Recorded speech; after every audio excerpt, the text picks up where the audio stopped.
how should a person build one? I mean, the community team, and how many participants should it include? So like the golden medium.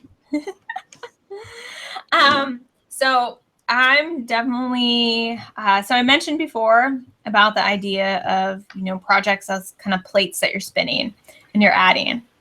And eventually, like, you get to a point where you can't add anything more. And, you may see that coming. You may not see that coming. Yeah. Because sometimes communities can just explode.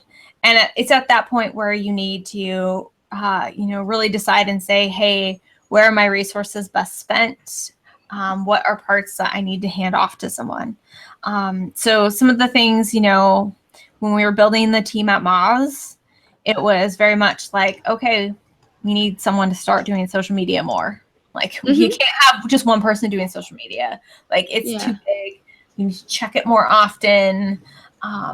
So, bringing someone in for social was like one of the top things. Was like, here's a social thing. So all the tasks should be covered. Yeah. Sometimes it can be skills that you don't have on your team. So, I mentioned when I started at Moz, one of the main reasons I was brought in was to do events, because no one had event skills and no one really wanted to build them as well. So they were like, okay, we need to hire someone to do events. So there was a thing, and there was a need for someone to do it at a higher level, but there was, you need to bring someone in because you didn't have that skills. I would say, one of the areas brands often overlook, and it's especially if you have a large community, you got to have someone doing copywriting. You got to have someone doing your brand voice and tone. You have to have someone who cares about that. So, like, while I was never officially like a copywriter in my career, every single place I've ever worked, because I have a background in creative writing, has had me do their copy and help with their brand voice and like do this stuff for them, because, either there wasn't that talent or there wasn't people who wanted to do that in their job, right? That's the other kind of thing. With Moz, the other thing was the Q&A forum was, there were different ways it worked throughout the years. And at, points it became overwhelming. So we were like, okay, well, we need to have more people to like help out with the volume, and we need to figure out how to manage this and how to make it better for people. And so you really have to be like, okay, here's the programs I'm building, what are impactful, and then like, how can we justify building this? And, what does that workload look like?